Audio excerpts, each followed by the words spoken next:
Even though the games are 20 years old, the NASCAR Thunder games are still the gold standard of NASCAR games. The only NASCAR game that comes close to them in GOAT territory is NASCAR Racing 2003. But that's for a multitude of reasons that works for that game only, and not console games. One of the more interesting things that is starting to trend these days is simthroughs, where a person takes a game and simulates through a season or even a career to see an interesting alternate reality. NASCAR Thunder 2003 was the first game to offer the simulate option during the season and career modes, and that version is the subject of today's video. This is my story of one of the most off-the-rails NASCAR Thunder 2003 simthroughs you will ever see. So it's Father's Day 2023, and Darian Gilliam, who you know as Black Flags Matter, have heard me referred to as Super Claude, and one of my friends refers to as the Pestilent Fool, I am not making that up, was going to do a NASCAR Thunder 2003 sim-through since none of the three major series of NASCAR raced on Father's Day that year. This should be fun. Darian did attempt a sim-through prior on NASCAR Thunder 2004, which had some interesting results, but as KamikazeGames proved in his NASCAR Thunder 2003 sim-through, things are likely to be a bit more crazy in the 2003 version than the 2004 version. But Darian took that to the next level. So for the first season, which was 2002, it was pretty much normal. Bobby Labonte wins the 2002 Daytona 500, which is cool. And with no fantasy drivers yet, it's like a real actual season. No surprise winners. Maybe Ricky Rudd winning was a surprise, but not really. I'll take this over his actual win in 2002, which we don't talk about. Both of the main rookies for 2002, Ryan Newman and Jimmie Johnson, yes, the game is that old, won in their rookie years, which was neat. The Brickyard 400 had a neat top 5, but of course Jeff Gordon wins the championship. Meaning in this alternate reality, Jeff Gordon's drive for 5 ends after 1 year. Now the fun part. After each season, retirements and replacements happen. Usually in the NASCAR Thunder 2003 games, among the first retirements are Casey Atwood, Greg Biffle, and a random Busch Series guy, usually Casey Kane, who EA Sports thinks is Elton Sawyer, and I'm not making that up. So after 2002, the retirements ended up being Greg Biffle and Shauna Robinson. However, Darian wanted to have things be a little bit different regarding the retirements, wanting these rights to be filled or for things to get really out of hand. More on that later. So Darian reset it, and after quite a few tries, the 2002 off-season retirements he ended up settling with were Casey Kane, Shauna Robinson, and Shane Hall, who was the only one replaced by a fantasy guy. Fun fact, most of the fantasy drivers are either EA Sports personnel or MRN personnel. There are a couple of exceptions for reasons, but anyway, on to 2003. 2003 got off to a great start with Mark Martin winning the Daytona 500. Eons better than the 2003 Daytona 500 in real life. But like with 2002, nothing really out of hand for the 2003 season. Except when Darian checked the points part of the way through and saw some things he did not expect. Alright, so it's becoming clear the first quarter of the season who the favorites are. But, oh gosh, Gordon. Alright, but look at that top 5. Whoa, we have a way different top 5, though. I mean, Gordon's running away with it, but before we check on his stats, look at this top 5. Matt Kenseth? Rusty Wallace? Hold on, he doesn't even have a win. Rusty Wallace was outside the top 10. And then we got Ricky Rudd and Bobby Labonte rounding out the top 5. Hey, I told y'all, parody. Mark Martin, Jeff Burton, wait, what? Bill Elliott, Dale Jr.'s in 9th, and Kurt Busch rounds out the top 10, so that means Johnny Benson, 11th. What? I thought Sterling Marlin was a contender. This is, what is going on? Stewart is outside the, wait, where's Jarrett? Wait, where's Dale Jarrett? Okay, Jimmie Johnson 16th. Wait, what?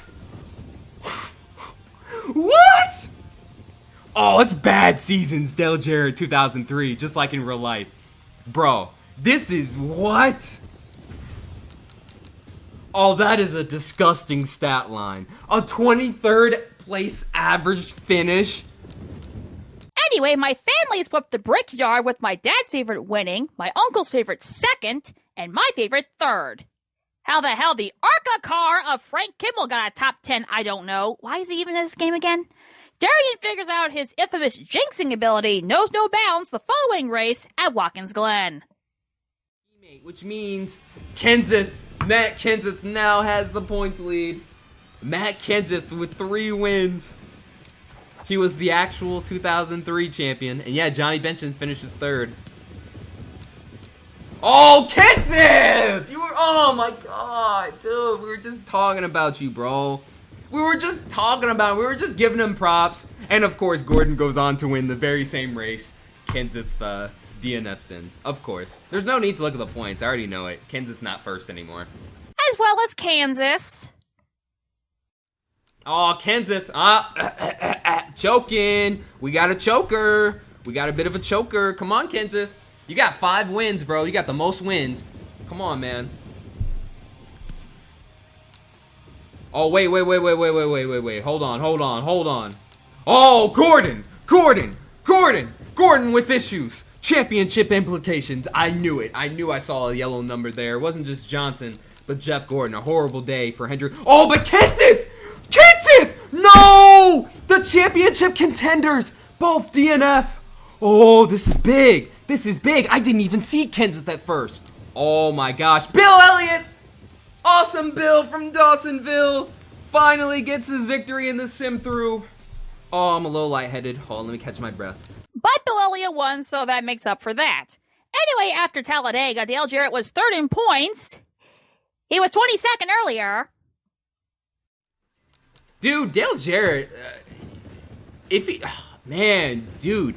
didn't have that horrible start to the season, what could have been? What could have been for him and that team? What could have been?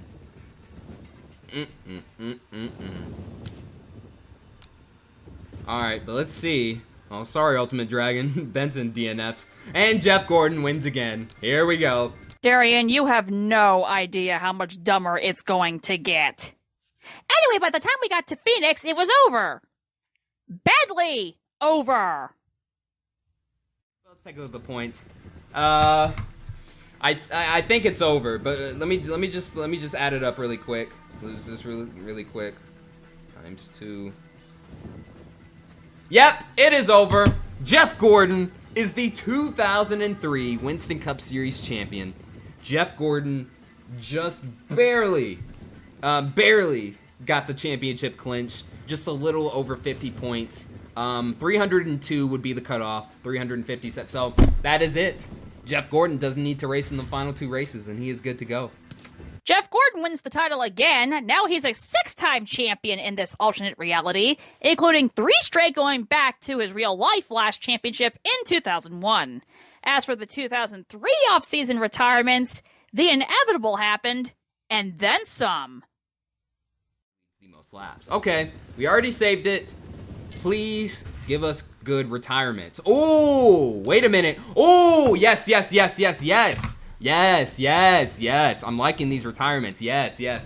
You'll find out why. So Todd Bodine retires. I guess Scott Wimmer retires as well. He had enough. And Casey Atwood said, I'm through as well.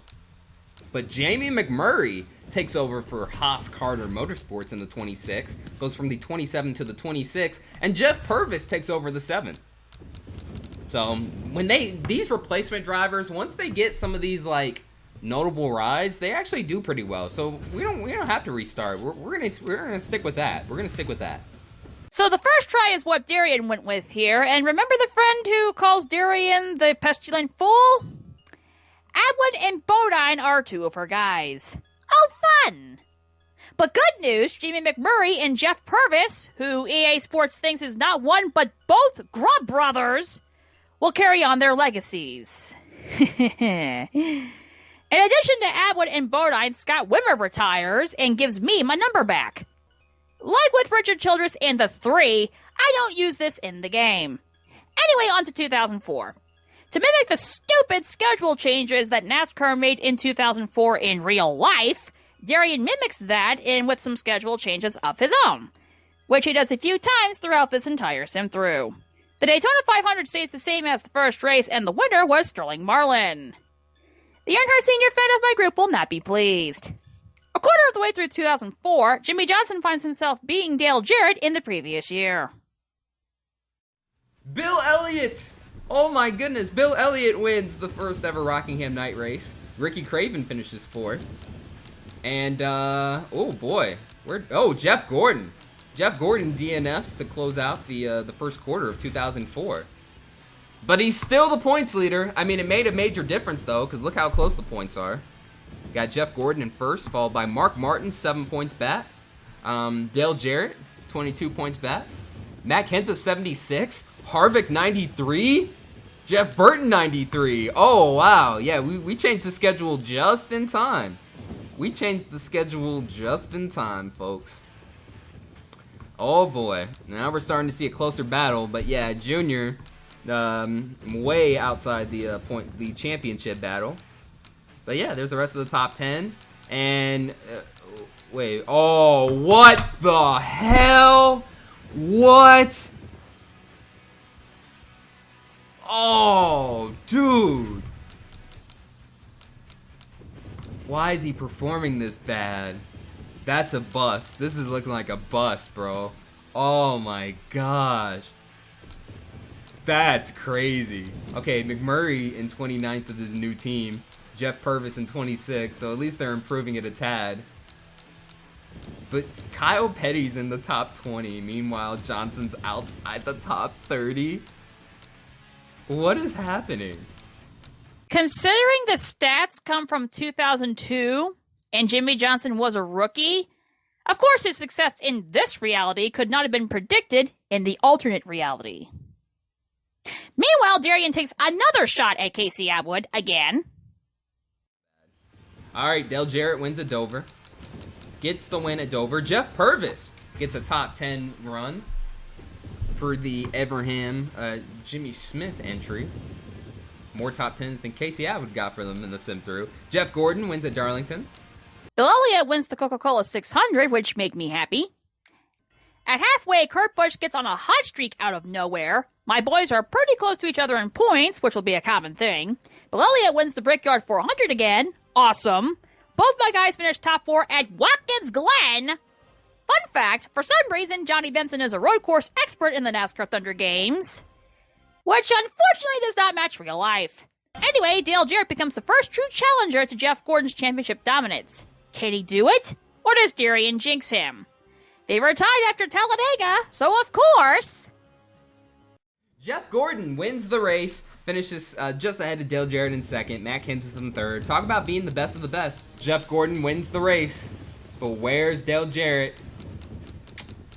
Oh, Mark Martin finishes outside the top 10, and Dale Jarrett finishes 18th. Oh, man. I think you just blew it. You might have just blown it. Yep, I think y'all just blew it. Oh, mediocrity. Jeff Gordon with the mediocre finish. Uh-oh. Now it's only an 18-point cushion. Just an 18-point cushion between Jeff Gordon and Dale Jarrett. Just 18 points. Uh-oh. Hey, now Gordon's going mid. Oh! It's over. I think it's over, y'all. Dale Jarrett DNFs, and Jeff Gordon wins. Jeff Gordon wins again. Darian jinxes Jarrett. And now you see why I ceased my anti-curse picture experiment after 2022. Despite a close call after California after Jimmie Johnson crashed himself and Jeff Gordon, apparently, Jeff Gordon still wins the title, his 4th straight. Both my main guys finished top 15 in points and beat Jimmie Johnson, which I'm satisfied with, even though Johnny hasn't won yet. Now, who are the 2004 retirements? Please give us some good retirements. Okay. I'll take them, but here's the issue. Two of these replacements can't race, though. I just realized that. 2 of these replacements can't race. So, you got Linda Latuck, I think it's Linda Latuck retires. As well as Greg Biffle, the Biff calls in a quits, and Frank Kimmel. But here's the thing. So the Sue Finch, who's a fantasy driver, she can't drive because the 19's already taken. Now Ron Hornaday is gonna take over the 46, and taking over his ride. And Tim Sauter. Tim Sauter moves over to the 16, and then Ken Patterson, a fantasy driver, is gonna go down to the Busch Series. So you got Patterson and Finch going down to the Busch Series because they're like, I got a chance to win some races, right? And then you got Tim Sauter and Ron Hornaday moving up from the Busch Series to replace Greg Biffle and Frank Kimmel. And it's funny Biffle retires because I'm pretty sure Tim Sauter's weight is older. Okay, a few years older, but he's still older. And Ron Hornaday's old ass is going to come up and replace him as well. Greg Biffle, Frank Kimmel, and a fantasy driver retired, and things got interestingly weird. Ron Hornaday replaces Kimmel, lol. Tim Sauter replaces Biffle, interesting. And a fantasy driver takes over Hornaday's Busch ride. A fantasy driver takes over a 19 car I do not remember in this game, which apparently was Tim Sauter's Busch car. Okay then. 2005 begins and Bobby Labonte wins the Daytona 500. Neat. Then Johnny Benson finishes last at my home track of Richmond. Cursed! But Pocono makes up for it with a mostly good top 5. But then the game decides it would be hell-bent determined to make Johnny retire. Yeah, no. Darian does his best Joey Logano reacts to Josh Williams impression by saying "oh no" a lot. Newman, oh no, Newman, you had such a great start to the season. Oh no. Oh no. Oh no. Oh no. No. Here we go. Oh no. Oh no. Then Jimmie McMurray somehow almost wins New Hampshire in Todd Bodine's car. Okay then. Good news though, the game gives up on trying to retire Johnny, and he and Bill both get top 10s. 3/4 of the way through 2005, Darian says Jarrett has it on lockdown. And you know what that means. And you know what that means. And you know what that means. Well, I mean, it could have been worse, but okay, it doesn't affect it a whole lot, but I mean, you still lost some points though. Still lost some points. Okay, back-to-back super speedways. Tiburon 500. Alright, no monumental DNFs. Dale Jr. wins. Jeff Gordon, or no, not Jeff Gordon. Ward Burton finishes second. Okay, Jeff Gordon 7th. But, oh no! Dale Jarrett's lucky Jeff Gordon didn't finish better. Oh no. We got 5 races left. Hey, he's closing in. He is closing in, chat. He is closing in. But we have 5 races to go. Let's go to Homestead. Flat Homestead. Keep that in mind. Oh, you knew it was coming.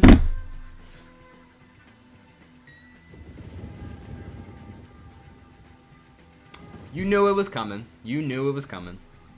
And of course, Jeff Gordon wins the race. You knew it was coming. You knew it was coming. You knew it was coming. You knew it was coming. You just had a feeling. He was running mediocre and stuff, and now all of a sudden, yeah, man, you knew it was coming. You knew it was coming. Took longer than expected, but finally, Darian's curse powers strike again. Chat. Dale Jr. has 6 wins. Now Dale Jr. is in the championship hunt. So it's a 3-horse battle. Just like for part of the 2002 season. 3-horse battle for the championship. 4 races to go. We now go to Rockingham. And, yep. Not ready at all to win a championship. Adios, Junebug. You are no longer relevant. Now, Darian, you literally just talked about Junior. This is on you, not him. Wait, how did a fantasy guy finish second at Fontana? Anyway, to the finale now. And of course, you know, with Darian's jinxing powers, the obvious ending is that Jeff Gordon... Dale Jarrett's done it! He's finally done it. Dale Jarrett has done it. Dale Jarrett is the 2005 Winston Cup Series champion. Matt Kenseth wins the race. Dale Jarrett wins the championship. And Jeff Gordon, he just wasn't ready. Jeff Gordon just was not ready to win that 8th championship. Jarrett did it? Dale Jarrett won the 2005 championship? He overcame Darian's curse? In this alternate reality, Dale Jarrett becomes the oldest champion in NASCAR Cup Series history at technically 48. Okay then. Cool. Considering this was on Father's Day, and Dale Jarrett is my dad's favorite of all time, this was pretty cool. Now for the 2005 off-season retirements. But now we're about to start Season 5, 2006. Hopefully we get some good retirements. We do have some... we got some awesome retirements. No, I'm keeping this. I'm keeping this one for sure. Kenny Schrader has decided to retire, and Robin Waywalk has decided to retire as well, one of the fantasy drivers. Now, Coy Gibbs, and God rest his soul, rest in peace, the late Coy Gibbs, as we know now. But Coy Gibbs in the Simthrough has decided he's been called up from the NASCAR Busch Series to take over. He told his father, Joe Gibbs, like, hey, look, I got this opportunity. I want to go cup racing. So if you want to maybe set up some team alliance, sure, but I'm going cup racing, not for you. So Darian first tries it with only one notable result. Even though the fantasy driver who is the reason Bobby Wawak is in the game, let alone classified as a NASCAR legend in the game, retires, the notable retirement is Ken Schrader, who is replaced by Coy Gibbs, who unfortunately is deceased in this reality now. Even if you don't consider that, this would have made sense in real life, considering both MB2 and Joe Gibbs Racing are Pontiac teams in the game.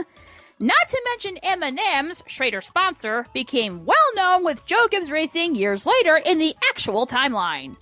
So that is an extremely interesting coincidence. Now on to 2006, and of course Jeff Gordon wins the Daytona 500. Here we go again. Surprisingly nothing out of the ordinary. Darian did make note of something cute. You know, maybe if NASCAR, got with somebody who actually knew how to make video games, then, maybe we wouldn't have to resort to doing these streams like this, Maybe we could just play the most recent NASCAR games, but we can't because they're terrible. Now I get wanting the most recent games to be as good as the older ones, but hey, nothing wrong with nostalgia. At least doing this with these games, the newer fans get to see a boatload of absolute legends in the sport, even if their stats aren't right at times. Anyway, back to the game. 2006 continues its regularly scheduled programming with a season that wasn't out of the ordinary. At all. And then Darian makes note of Dale Jr. winning a lot, so now you know what's coming. Okay. Oh, yep, the top two. Dale Jr. finishes. He wins the race. He finishes ahead of Jeff Gordon, who finishes second. Oh, but Dale Jr., wait a minute. Is he taking the next step? Dale Jr. wins at Richmond. Dale Jarrett finishes second. Jr. again. Okay. Dale Jr. Hey, is it happening? Is he finally going to take the next step? We don't have to clown Junebug anymore? Are you ready? You ready to win a championship? Yes, sir. Dale Jr. wins again. 2 wins in a row. Jeff Gordon with a mediocre run. Oh, man. Jeff Gordon, you're going to have to stay another year, buddy. You're going to have to stay another year. Oh, did Jeff Gordon DNF? Oh, I didn't even notice that. Thank you, guys. Oh, now Junior DNFs. Oh, no. I didn't notice Gordon DNFing, but I noticed Junior and Marlin. Oh, no. We were just talking about him. Oh, he was doing so good. Jeff Burton wins. Ooh, John Andretti with the top 5. God rest his soul. Uh-oh. Gordon finishes behind Petty at Infineon.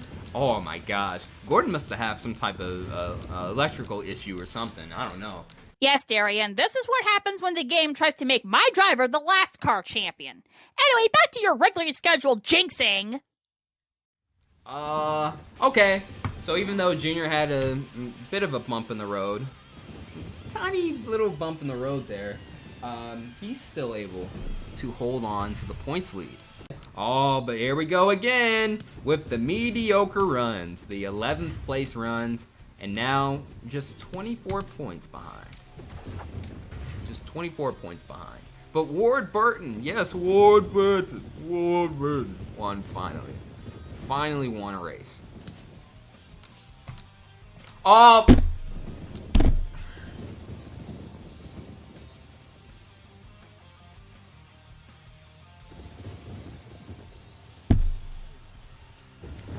If you know, you know. You just knew. You just knew. You just knew.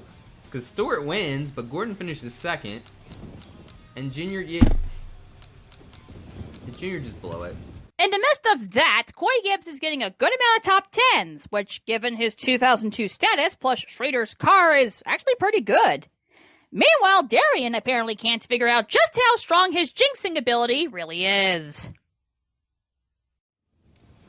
Now, yep, there it is. Yep. Junior, you had this. You had this, bro. Dude, you went on this tear during the summer months. You were just winning left and right. Hey, at least he's a true championship contender this year, but now it's starting to slip away. And Gordon's like, dude, I'm on the cusp of retirement. He's like, I get to retire very soon. Oh, he's happy. He's happy he gets to retire soon, it looks like. He gets to spend time in Cancun. He gets to go to Cancun for life. For life. All right, Junior still has a chance. Nope. Nope. Whatever little chance Junior had, pack it up, book it. It's over with. It's over with. And who won the race? All right, Gordon didn't win. Tony Stewart wins. But, yeah, pack it up. It's over with. I think it's over. It's Jover. Yep, it's over. Yep, good job, Junebug. Good job, Junebug. Because Gordon's not even, he's not even like, okay, Gordon has 4 wins, but like compared to these other years, he's clearly not as dominant. He just isn't ready. And he's not even second in points no more. Now it belongs to Jarrett. Man, talk about a season collapse. It was looking like he was running away with it. He was 131 points ahead at one point, and he lost it all. It's not just a Twitter thing, Darian, and it's not just a Junior thing either. You can go ahead and win it. Oh, no, you can't. No, you can't go ahead and win it. Now it is wide open again. It is not Jover. Okay, Stewart wins. Junior finishes 5th. And oh, boy. That Jeff Gordon DNF? Oh, man. Did it just open it up? Yes, it did. But look. But not to who you think. Dale Jarrett's about to sneak out of nowhere and win a championship. Because Dale Jarrett's been on a run. He's been on a run. Now Dale Jarrett is going after Gordon again. Now it's 10 points going into the 2006 finale. Ricky Rudd wins. I don't see them in the top 5. Dale Jarrett is the 2006 Winston Cup Series champion. Jeff Gordon choked. They choked. He didn't even lead a lap. They didn't show up when it counted the most. Oh, man. Dale Jarrett didn't even need to dominate. He just... All right, well, he led 62 laps at least, but he finishes 7th. That's all he took. Ricky Rudd wins the race. Dale Jarrett is the 2006 Winston Cup Series champion. Darian's curse finally got Jeff Gordon. Dale Jarrett now gets his 2nd championship in a row and 3rd overall. Sweet. But now for the 2006 offseason retirements. All right, to 2007 we go. Nope. We're doing this again. We are doing this again. We're doing this again. See, when the game does that, I'm like, nope. We're going back. We're going to get the retirements that we so desire. All right, we agreed on a 5 limit, so we're on number 2 right now. But in some seasons, only fantasy drivers retire. So that is correct. During this portion of the Simthrough, all the retirements will be fantasy drivers. The strange and interesting stuff will start in the mid-2010s. This time, the only notable retirement was Eli Gold, an MRN guy. Now to 2007. Mark Martin wins the 2007 Daytona 500 like he should have in real life, and against Kevin Harvick. Okay. Darian is excited over being ahead of Jeff Gordon in points after 2 races. Harvick spares Benson another last place finish. Thank you, Harvick. And Gordon gets ahead of Darian in 1 race. Way to jinx yourself, Darian. Now, Gordon can't stop DNFing, and if it's not him DNFing, it's Benson. Seriously? Then at Rockingham, both finish in the top 3. What is going on here? But with Gordon's struggles, 2007 should be an interesting point situation. Meanwhile, Gordon finishes last at Richmond, yet somehow he's 14th in points after the Pocono Road Course, which is a thing in this game. Where the hell did Kenseth come from 3/4 of the way through 2007? How the hell did Jeff Gordon get back to 8th? Now at the finale, it's Kenseth and Jarrett. Does Matt Kenseth finally cross that bridge? Or does Dale Jarrett get 3 championships in a row? Bobby Labonte wins the race. Matt Kenseth finishes 2nd, but Dale Jarrett finished 4th. Oh, but Dale Jarrett led the most laps, which means... Oh, Kyle Petty and Coy Gibbs, great runs to end the season, which means I'm pretty sure Dale Jarrett is the 2007 Winston Cup Series champion. We had Jeff Gordon winning 4 championships in a row. Now he's passed it on to Dale Jarrett, who has now won 3 straight Winston Cup Series titles. The three-peat has happened. Damn, that was a good one. And Dale Jarrett has now won 3 straight titles. But how did Jeff Gordon finish 6th in points? That's John Force 1990 territory where he won the funny car title, but yet his funny car was exploding every week. I am not making that up. Anyway, now for the 2007 off-season retirements. And things get interesting. Hopefully we can get some new, awesome retirement. Please. Man, nah, we're doing redo. Okay, that's 1 attempt. That's 1. We got up to 5. Like, I know this will make it take longer. Like, dude, we're already, like, damn near, we're already just over 3 hours in. So if it takes a little longer, so be it. Oh! Yes, yes, yes, yes, yes. Now, I was kind of hoping, this driver was gonna wait until Gordon retired to maybe take the ride. But hey, this is all right. So Barney Hall retires. He goes back to the radio booth full time. But Mike Skinner retires, and in his place, Katrina Goody takes over for Johnny Sauter's number 2 Busch Series ride for RCR. And oh my gosh, the green screen! What are you doing? What is the green screen doing now? All right, give me a second. All right, there we go. That's better. I'm starting to see it a little bit. But yeah, he takes over, or she takes over, and now Johnny Sauter moves up to the Cup Series full-time for Morgan LeClure in the famous Kodak number 4. So Barney Hall goes back to the MRN booth. He was seriously born in 1932. Why is he a fantasy driver in this game? Katrina Good, not Goody, Darian, takes over Johnny Sauter's Busch ride and leaves her. Johnny Benson and Kenny Schrader are actually teammates despite their teammates being different Easter egg car. Yes, that's literally what the reason is for that. And Johnny Sauter takes over for Mike Skinner in the 4 car for Morgan McClure. Okay, not the best, but we'll see if anything comes out of it. At least I have 4 guys in the sim at the same time again. Benson and Robbie haven't won yet in the sim through, and Bill's gotten quite a few wins thus far. So let's see what Johnny Sauter can do. Although I wasn't expecting much. 2008 starts and Kevin Harvick wins the Daytona 500. Boo! The next race was Fontana. And this happened! Sauter finish in his Cup Series debut, 29th. Okay, but he still got a long year. Still got a long way to go. Yes. Oh, and 10 years after Dale Earnhardt won his 500. Hey, good eye. Hey, I'm glad you say that. Yeah. Oh my God! What? Johnny Sauter is a NASCAR Cup Series winner. It's only his 2nd start. What the fuck? What the fuck? What the fuck? I was not expecting that. Oh my God, I was not expecting that. Okay, clearly the best replacement. By far the best replacement. By far. And he won it straight up.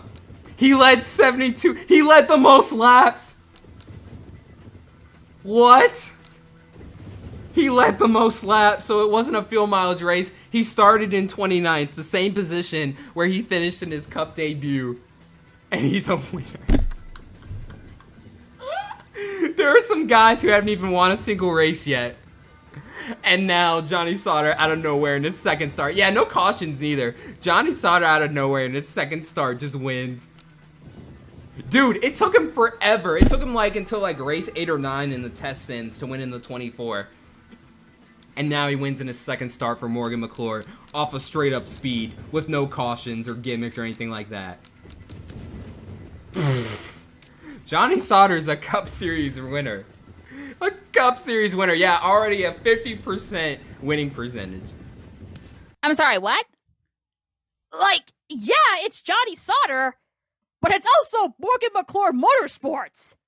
This wasn't Daytona or Talladega in the early 1990s. How the hell in this alternate universe does Johnny Sauter get a Cup win before Johnny Benson? I don't even think Johnny Sauter himself would buy that as a thing. Even better, I mentioned the team aspect. Morgan McClure Motorsports was probably level C- in 2002, beating only BAM Racing and the Haas Carter team amongst actual Cup cars in the game.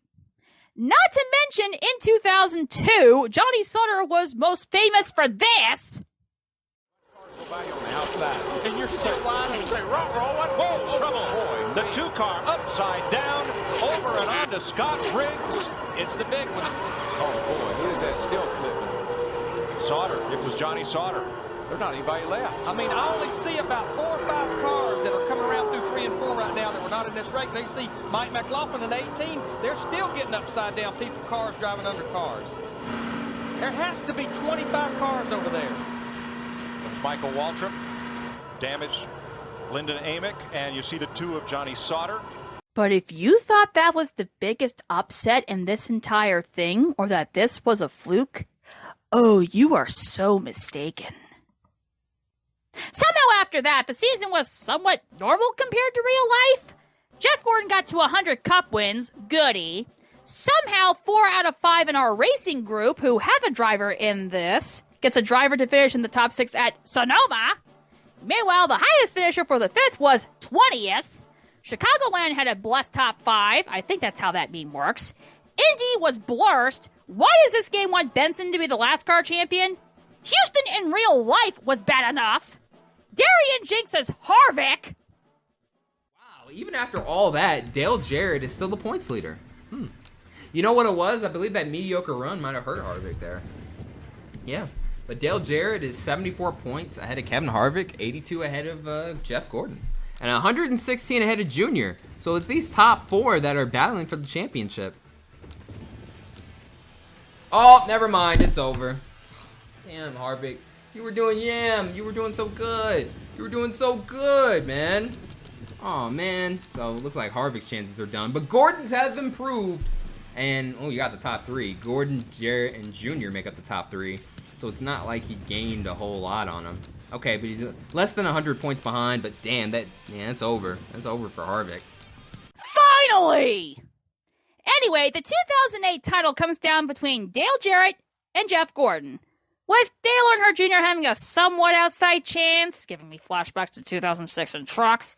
Surely this won't go bad, right? Champion? For do we get another 4-peat, or do we get the Cancun trip?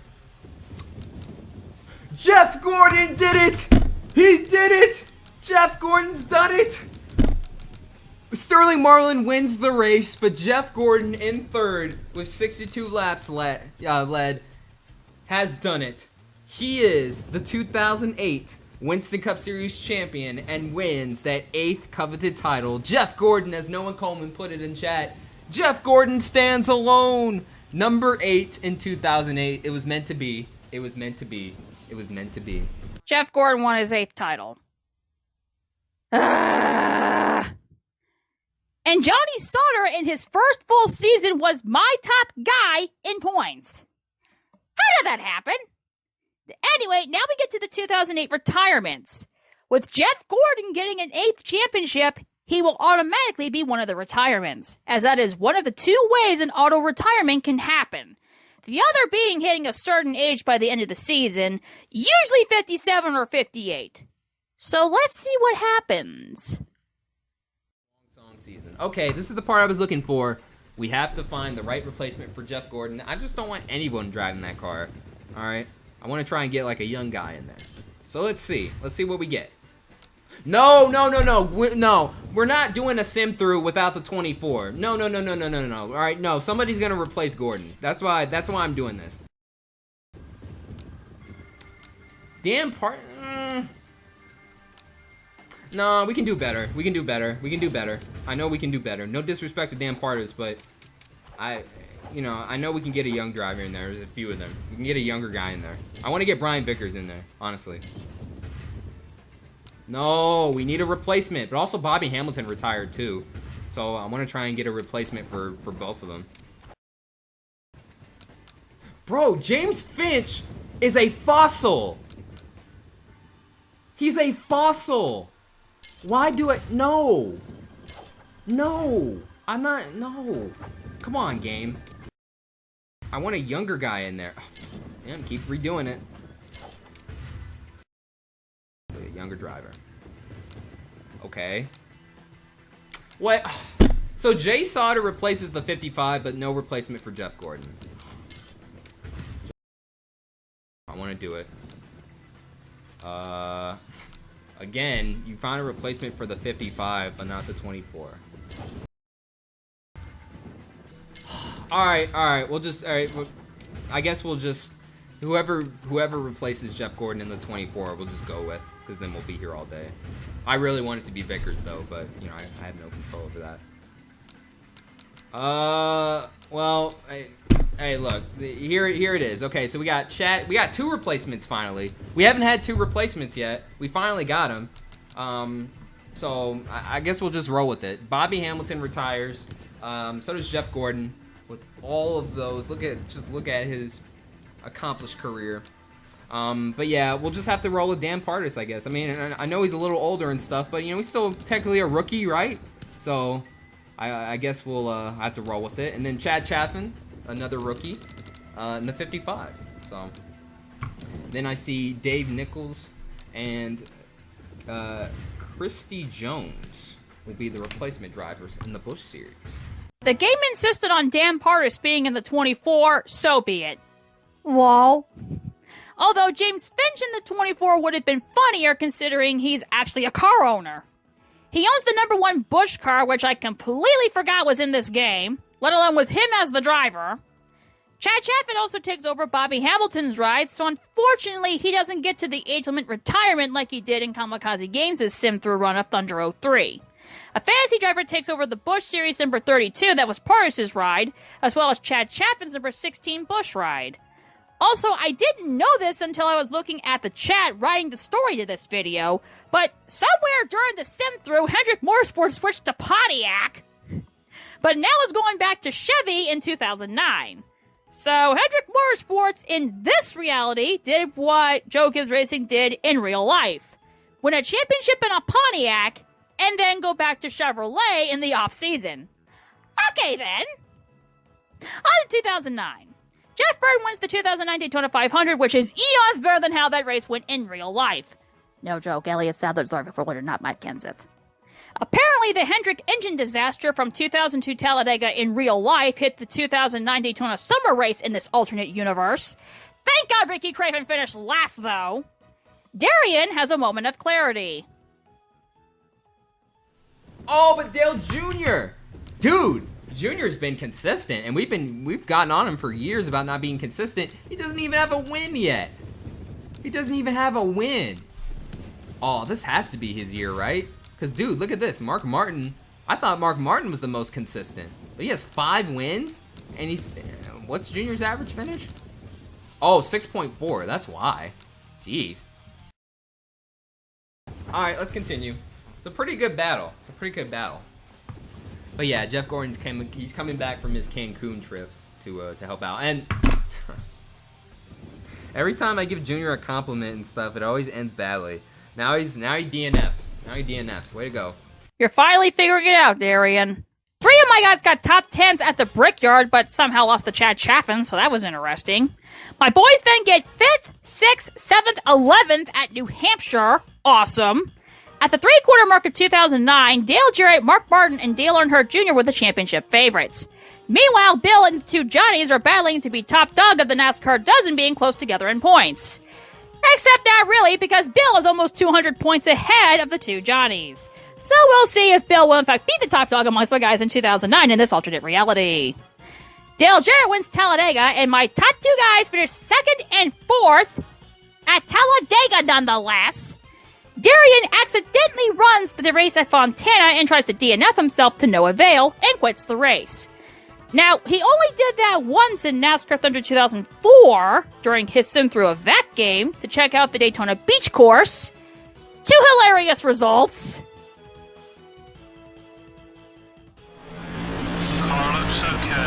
Oh, hey, Kevin, don't block. Hey, quit it. Stop it. Cut it out. Kevin, cut it out. Stop it. You're going to get turned. Stop blocking me. Dude, quit running me down the track like that. Number 45 is outside. Look what you did. Look what you did. 23 bumped you. Dang it, Dragon. I'm sorry. I got to get rid of it. Yeah, I told him not to run me down the track. He ran me down the track. Sorry. Hey, rest in peace, bro. Hey, I told him not to run me down the track. Sorry. I did not mean that in a disrespectful way, but you kept running me down. And now Petty's in my way. Excuse me. Now, you're gonna run me up the track too? You're gonna run me up the track too? You want to run me up the track too? Oh, look at that. Look at the beat right there. That's freaking cool. That's so cool. Alright, now I gotta get my other fans on Petty. 45 car, not bad. Oh, no, I'm tired. Number 45 is getting in your way. Alright, get me off the track. Alright, we lost. We lost the race. But that was the only time in Darian's NASCAR Thunder 2004 sim-through that a fantasy driver ended up winning. Would the same thing happen here? Mikey! Michael Waltrip! Michael Waltrip wins! Oh, Mikey. Nope, it was a Darian meme winning instead. Okay.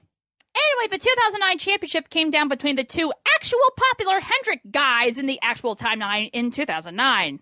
Ironic. And Mark Martin and Dale Earnhardt Jr. All-time choke. Okay, I don't see any DNFs. Which means, okay, Jeff Burton wins the race, Junior 4th. Mark Martin, finally, the pain. It's over.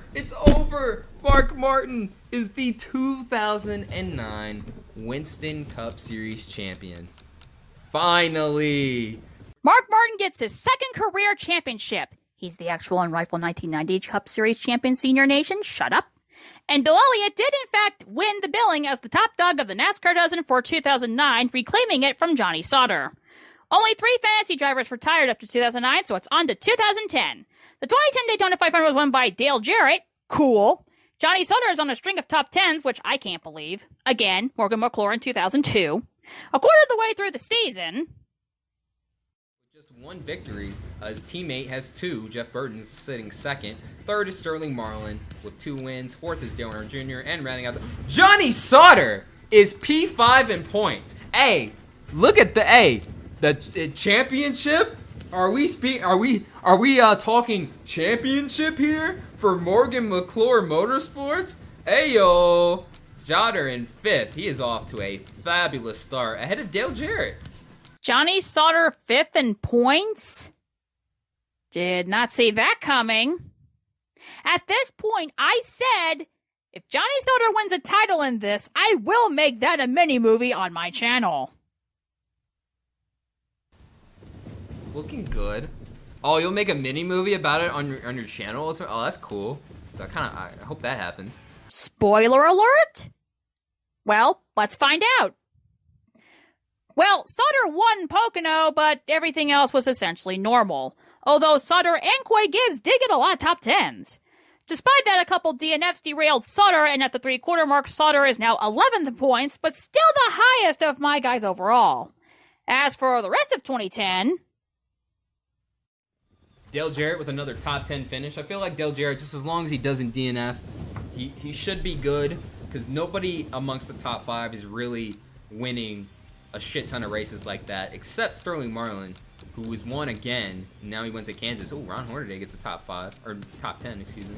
I think Marlin's, is he top 5? Yeah, okay, now he is, but he's way, I mean, he's 300 points behind.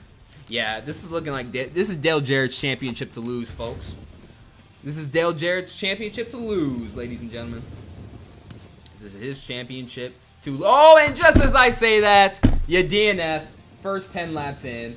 Nope, never mind. Yep, it was your championship to lose, and now you have lost it. You have lost that points lead, I believe. Oh yeah, he definitely lost the points lead. Darian! Don't worry, Jarrett went on a tear afterward, being infuriated over what Darian did. So much so that Dale Jarrett clinches the 2010 championship with the race to go. He now has 5 championships. Good for him. My dad's favorite and my uncle's favorite finishing 1-2 in points would make them very happy. Johnny Sauter is the top dog of the NASCAR dozen. However, my guys had a very off year. Benson, how did you lose to Dan Pardis? As for the off-season, the only notable thing that happened is Jimmy Spencer deciding to retire, and James Finch, who is 7 years older than Spencer in real life, getting his 41 car. Okay, then.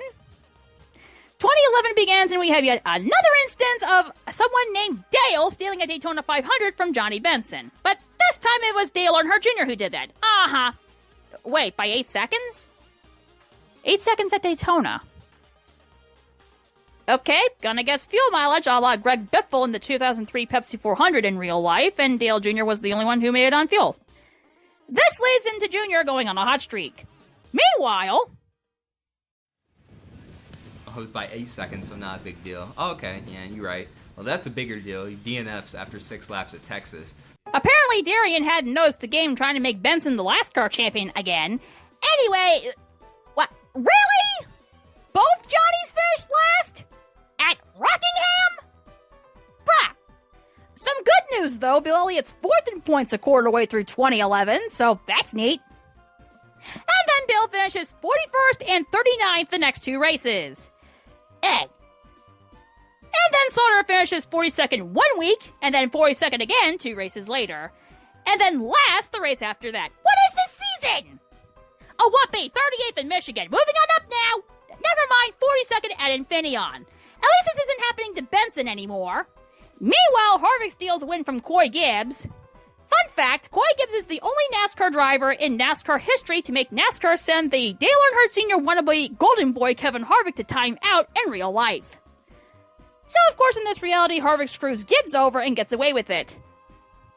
Meanwhile, the game is determined to make Sauter the second to last car champion with yet another 42nd place finish. Bruh. Ooh, 40th at the halfway point at New Hampshire. Epic! But somehow he's still beating Robbie Gordon in points because Harvick. Can we stop this now? Now the game wants Jeremy Mayfield to be the last car champion. At least it's not Sauter or Benson. But Bill Elliott wins! Yes! Finally some normalcy again. Although Michael Waltrip finished second, which is not normal. Johnny Sauter comes back to form at Watkins Glen. Bill Elliott got a top 10 too. Now the game wants Matt Kenseth to challenge Jeremy Mayfield for the last car title. Elliott and Benson got 4th and 6th at Bristol though. Neat. Mayfield escapes the last place conundrum and wins the Southern 500. My boys are finally getting back on track 3/4 of the way through this crazy 2011. Ooh, Johnny 3rd at Kansas, which he had no luck in real life. And Bill 9th. Meanwhile, Sauter wins Talladega. That works. Bill wins Rockingham. Awesome! So, the championship comes down to Dale Earnhardt Jr. and Dale Jarrett. A championship version of the Dale and Dale show. Who will be the 2011 champion? Who is gonna win the championship? I swear, if anyone... Okay. I don't see any notable DNFs. All right, Kurt Busch wins the race, but... Oh, wait, Dale... No, wait, no! No way. No way. No way. Wait, did he lose the title? Does he lose the title? He did it! He did it! He finally did it!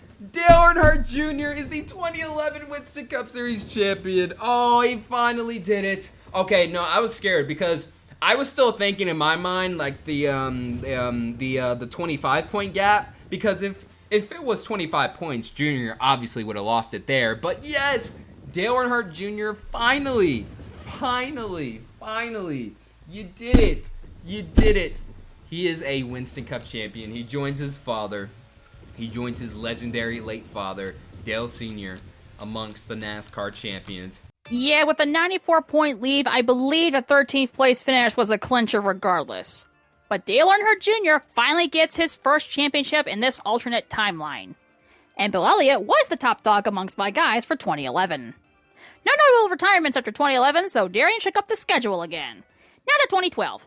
Jimmie Johnson wins the Daytona 500 in 2012. At least Gemini fans can get something.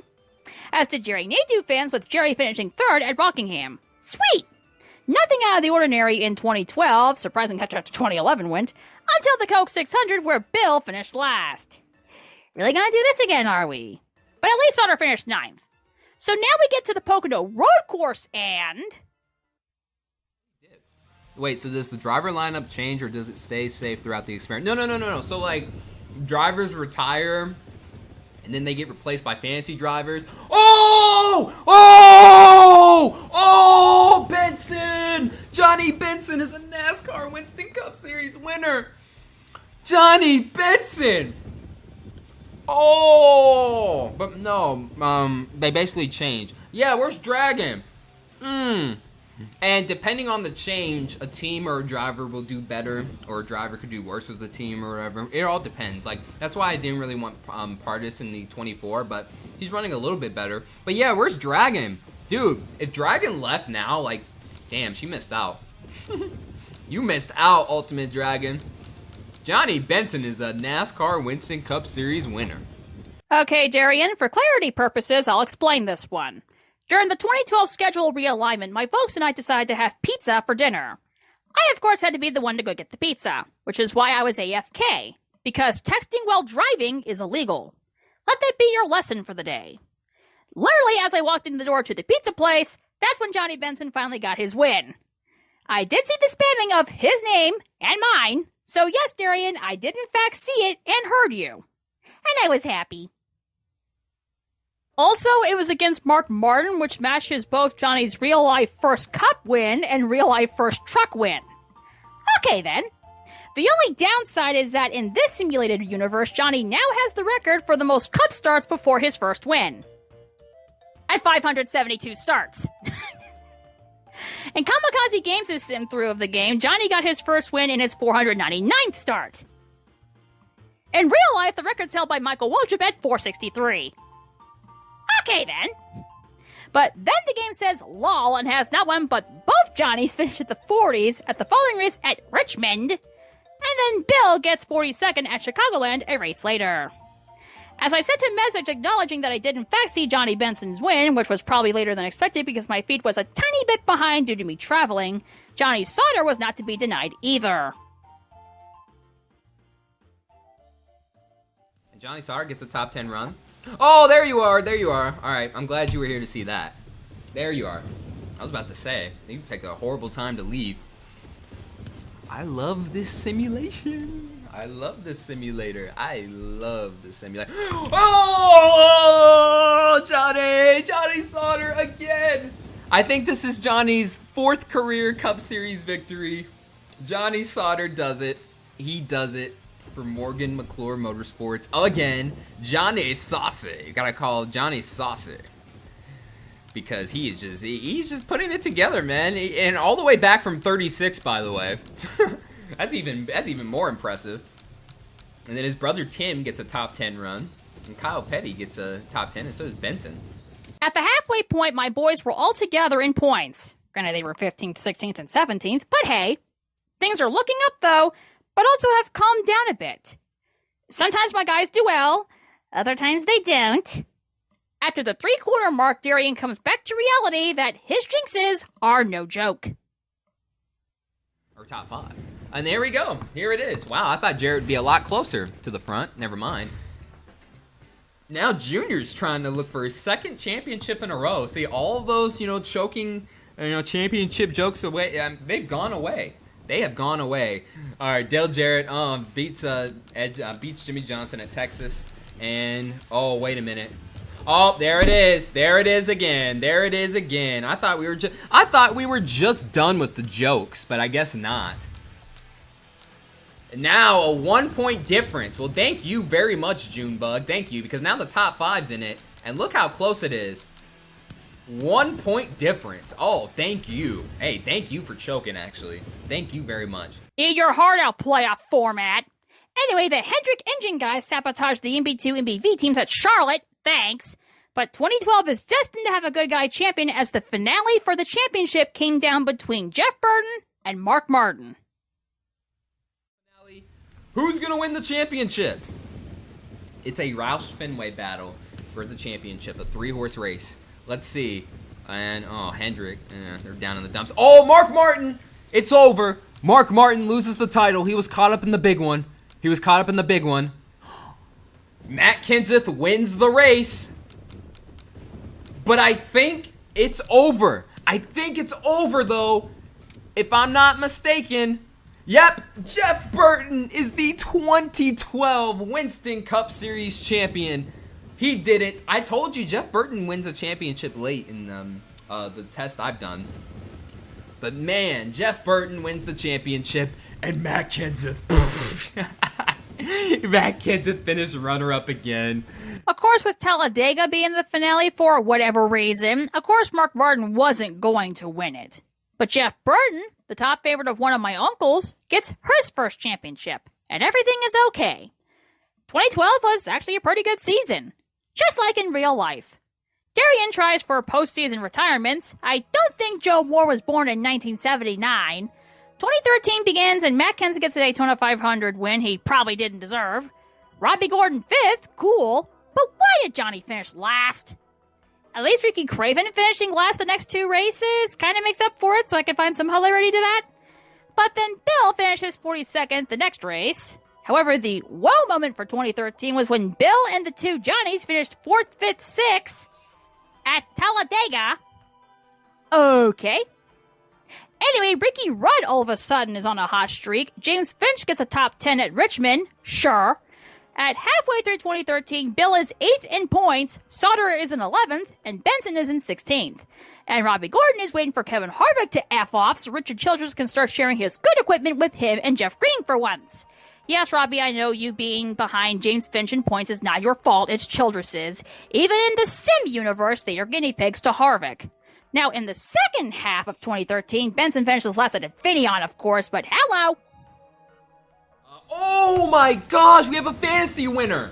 The first fantasy winner! Dennis the Menace! He beats Sterling Marlin by less than a second. Yep, call him up to a cup ride. ASAP. That's worthy of a cup ride, of one of the top cup rides. Whoever retires, we already know who the next replacement's gonna be. It's pretty clear. Yep, call him up. Okay, this is huge. In every sim-through that I have ever watched, a fantasy driver in a fantasy car has never won a straight-up sim race. The only way a fantasy driver in a fantasy car wins is if the player character starts the race and then DNFs, which scrambles the final results for the most part. Darian showed this in his NASCAR Thunder 2004 sim-through when he started the Daytona Beach race, almost kind of reignited our original beef, and after quitting the race, a fantasy guy in a fantasy car ends up winning. But that's not unusual. When KamikazeGames did his NASCAR Thunder 2004 backwards DNF alternate reality, which is the best alternate reality of all time, that was a common occurrence. But not once has a fantasy driver in a fantasy car won a race with a straight-up simulation with no interference from the player character. Not once. Until this. Now back to the rest of 2013. Bill Elliott wins the Brickyard 400 again. Nice. It was pretty much number after the Random Fantasy Miracle. After reviewing everything at the 3/4 mark, Jr. versus Matt Kenseth, 2013 championship. Let's get into it. Does Kenseth win, does Jr. win, or do they both choke? Oh, and speaking of choke jobs, we're off to an awesome start. Fabulous start. Dale Earnhardt Jr. finishes last. Darian, you just mentioned Junior 2 seconds ago. But hey, thanks for sparing Benson another last place finish. Seriously, game, stop it. Anyway, things get back to normalcy now. Darian's jinxing gets to Ricky Rudd and eventually Mark Martin and Dale Jr. too. Now I'm just waiting for Darian's jinx to work on Kenseth. At the third to last race at Rockingham, the jinx hasn't happened to Kenseth yet as he finishes second, but nobody cares about that because... Benson again! And he actually won at the track where he won at in real life. Benson wins again, his second career Winston Cup Series victory. Holy shit, let's go. And against 2 Roush guys. Just like in real life. And Rockingham in 2002 was the third to last race of the year. So that also mimics real life. Interesting connections there. Now we get to the Talladega finale. It looks bleak as Matt Kenseth has a 92-point advantage over Dale Earnhardt Jr. going into the finale. Yeah, Talladega is Junior's best track, but surely nothing chaotically stupid would happen, right? Like, if Darian's jinx hasn't worked on Kenseth by now, it won't here, right? Right? But since it's at Talladega, does Junior have the advantage? Let's see. Alright, no notable DNFs. Matt Kenseth has done it! He's done it! Matt Kenseth is the 2013 Winston Cup Series champion. Nope, it didn't. Kenseth won the title. Bill Elliott wins top dog amongst my guys with a 10th place points finish. Well, that's very good. However... Okay, let's move on. Oh no! No, no, no, no, no, no, no. Not you, Bill. We have now reached the point where age limit retirements begin. And Bill Elliott is the first, being one of the older drivers amongst the actual Cup guys in the entire game, as he will always retire after 2013 in this game. The final Sauter in this game, Jay Sauter, takes his ride. However, there is a cost. James Finch retires from the game, but Brian Vickers is the one who takes Finch's ride. Now, sure, this could be an alternate reality where Vickers isn't an ass, but in actual reality, he is a mega-baddie, and I would prefer him not to appear at all. Alas, this is Darian Simthrough, so we have to deal with it. 2014 begins and Ricky Rudd wins the Daytona 500. The 2 Johnnies finish in the top 5. Great start in the post-Bill Elliott era. The season isn't anything out of the ordinary. The 2 Johnnies are getting a good amount of top 10s. But then Benson finishes last at Dover. Terrific. But he does get second to Tony Stewart at Pocono. At Chicagoland, though... Oh, Labonte and Martin, DNF, as well as Harvick and Johnson. Jay Sauter! Jay Sauter! Jay Sauter is a NASCAR Winston Cup Series winner. Oh, see, look, staying and doing these, you know, the simthroughs and stuff in this game, it's worth it as long as you stay, because man, you get some of these wild wins, bro, towards the end. Oh boy, but Jay Sauter joins Johnny Sauter in the ranks as a Cup Series winner. Jay Sauter, who honestly in real life was criminally underrated, wins Chicagoland. Nice. The rest of the season wasn't as out of control as many thought it would be. At the 3/4 mark, Dale Jr. had way over a 1-race lead for the championship. But with Darian, a curse was inevitable. Right? Right? Right? Right? Wait, what's happening? What?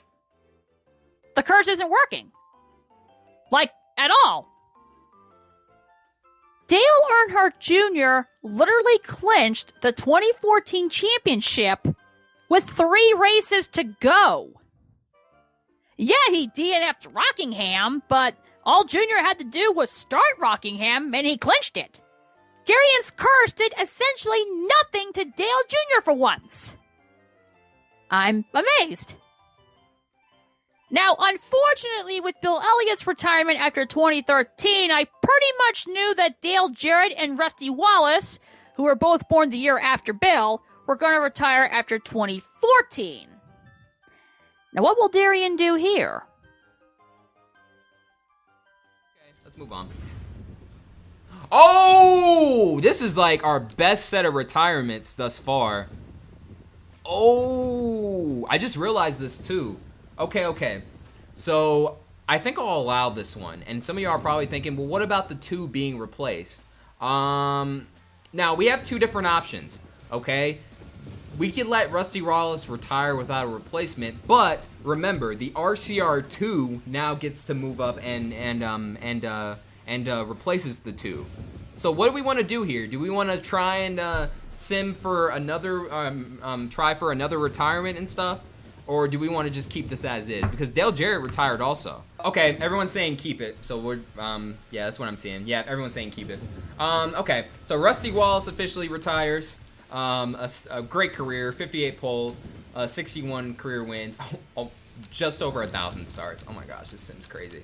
But he walks away as a champion as well, so good solid ending. But the biggest one by far, though, Dale Jarrett, didn't want to stick around for 100 wins. Ends his career with 33 poles, 94 wins, and just under 1,000 starts. A 5-time Winston Cup Series champion. Won one in 1999, and then ended up winning 3 in a row. Was damn near close to 4, but then he made up for that 4th championship loss in 2010 with the 5th title. So basically, Richard Childress buys the rights to the number 2 from Roger Penske, and now Katrina Good, who was driving the 2 in the Busch Series, gets moved up. Meanwhile, Mike McLaughlin, who in reality is a month older than Dale Jarrett, takes over Dale Jarrett's number 88 car. Okay then, on to 2015, and please let this be better than the actual 2015. Jeff Burton wins the Daytona 500. Cool! Quite a few surprise top 10s, and the two Johnnies are doing well. Minus Benson finishing second to last at Phoenix, Fontana, and Bristol. Really? Johnny Sauter's doing pretty well, along with his brother Jay, and also surprisingly Mike McLaughlin. Meanwhile, Johnny Benson can't catch a break as he gets 41st at Kansas and last at Richmond. Let me guess how that happened. And then he finishes last at New Hampshire. Why? Johnny Sauter is in the top 10 in points halfway through the season, which, given Morgan McClure, is pretty damn impressive. Meanwhile, Robbie Gordon has some hope for once, as he's actually ahead of Benson in points. Don't even try me, game. Eventually, it stopped trying as Benson got 3rd at Michigan and 6th at Texas. Steve Park nearly wins Tiburon. And don't think I didn't notice Benson in 38th at Homestead, game. Or last at Martinsville. Also, Matt Kenseth wins 2015 Fall Martinsville. Cursed. But the game makes up for it with Benson finishing 5th at his best track. Anyway, the 2015 championship came down to Dale Earnhardt Jr. and Jeff Burton, with Matt Kenseth and Mark Martin having outside chances. I swear if Kenseth wins this. Any notable DNFs? Nope. Jay Sauter! He wins the race, his 2nd career victory, but Dale Earnhardt Jr., you know what? Dale Jr. didn't even try to push it. He just wanted to coast to a 2nd place run. Dale Earnhardt Jr. is a 3-time NASCAR Winston Cup Series champion. He is the 2015 NASCAR Winston Cup Series champion. Unbelievable. Dale Jr. wins the title as Jay Sauter gets his 2nd win. Nice. Johnny Sauter was the top dog amongst my guys, and it wasn't close. But now we get to the 2015 off-season. The rest of the drivers born in 1956 who hadn't retired yet retires here, as well as Sterling Marlin, who was born in 1957. There was a chance that Marlin could have stayed for one more season before he was forced to retire, but Darian got a very interesting draw after quite a few resets. Winston Kelly, an MRN guy, gets Terry Labonte's 5, and Ashley Lewis Jr. gets Ricky Rudd's 28. This should be interesting. Then we have BC Vaught, who, according to the internet, is the drummer to one of the bands who has a song in NASCAR Thunder 2003, taking over Sterling Marlin's 40 car. Okay then, this should go well. On to 2016. Tony Stewart finally gets a Daytona 500 win. Good. But then the game gets back to its regularly scheduled ridiculousness by having Benson finish last at Vegas. For real? Luckily, the madness calmed itself somehow. But then, the literal impossible happened. And this stream is longer than my longest stream ever. Oh, is it really?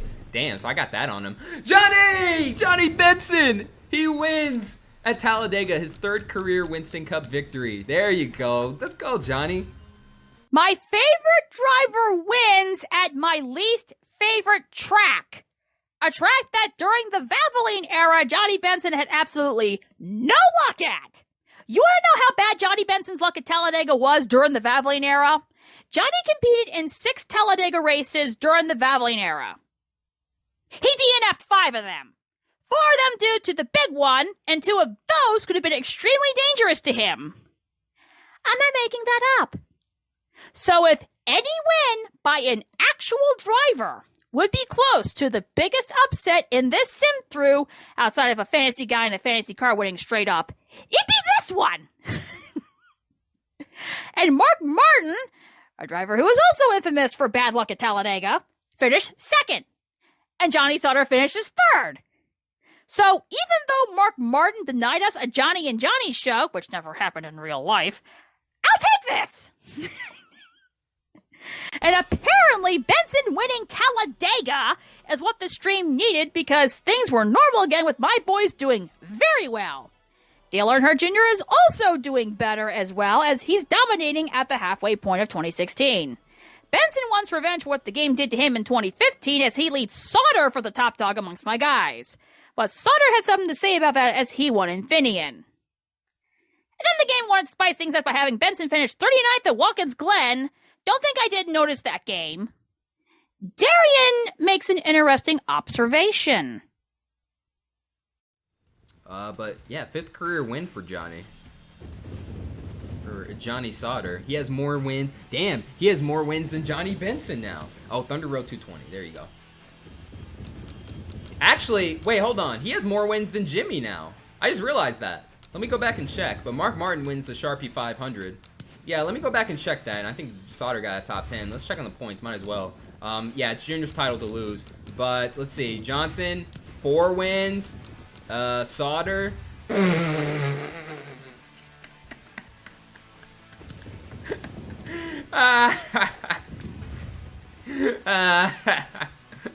Hang the banner. Johnny Sauter has more career wins than Johnson. And Newman, by the way. I don't know if that was supposed to make me feel better about the game's treatment of Johnny Benson, but knowing Johnny Sauter has more wins than Jimmie Johnson at this point does help. Investigating what happened. Johnny Sauter! To add insult to injury, he wins again! The first time he's won multiple races. Johnny Sauter from 15th this time. Wow, 167 laps led. He straight up dominated this race. Wow. Now Johnny Sauter has 6 wins to to Jimmie Johnson's 4, but at least Johnson finished top 10 still. Somehow, Darian boasting Sauter doesn't jinx him, and he actually wins Michigan. Okay then. But then the game decides the fun ends there and has Benson finish 42nd at Richmond yet again. In what universe can Johnny Benson win Talladega, yet always DNF at Richmond? But Robbie Gordon 6th at New Hampshire. At least he's got something going for him for once in this alternate universe. Meanwhile, the game did give Johnny a break a bit by having him finish 34th at Atlanta and 36th at Phoenix towards the end of the season. Hey, at least they're not in the 40s. But hey, 5th at Martinsville and 8th at Rockingham. More races like that, please. The title battle was next to over by the time we got to the finale. Tony Stewart had a mathematical chance, but had to make up 121 points on Dale Jr. at his best track. And Talladega isn't exactly one of Stewart's best tracks. It looked hopeless. It's Junior's title to lose. It is Junior's title to lose. And Tony Stewart wins the race, but Dale Earnhardt Jr. is the 2016 Winston Cup Series champion. Hey, Chad Chaffin and McLaughlin, 3rd and 5th. Good job for them. Good run. Stewart did everything he had to do, but Dale Jr. did too. And thus Dale Jr. wins a 3rd straight championship and 4th overall. Sauter did take advantage of the game screwing over Benson to remain top dog amongst my guys. Also of note, Ricky Craven had a great year for his standards in these games. Hopefully that'll cheer a certain friend of mine up. Now for the off-season. Ron Hornaday is the only real driver who retired. And though he technically was a replacement, and a year off the age threshold, I guess it works. Katrina Good was the only other retiree with a fellow fantasy driver taking her place. With one last schedule change, we now get into 2017. Dale Earnhardt Jr. wins the Daytona 500, but I think John Andretti finishing 4th made everyone happier than Jr. winning. Johnny Sauter does extremely well, but Dale Jr. does extremely better. A quarter of the way through 2017, both Johnnies are in the top 10 in points. Can we please keep it that way? Now Benson 41st at Richmond. Even if he's only 5 laps down, but seriously? And then last in the Coke 600. Is this game for real? And then 31st and at 200 points. Finally! Finally! Dan Pardis finally did it! The replacement for Jeff Gordon finally is a NASCAR Winston Cup Series winner. I knew you could do it, Dan. I knew you could do it. I knew he could do it. I was like, oh, he even leads the most laps. I knew it. Finally. Finally. You gotta win. Yes, yes, yes, yes, chat. Yeah, there you go. So Dan Pardis won in Jeff Gordon's car at Infineon. Okay, then. Surprisingly, nothing else out of the ordinary here.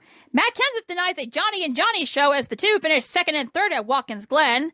That unfortunately is where the good luck ends for Benson, because although he didn't finish in the 40s at Richmond for once, he did finish 40th at Pocono.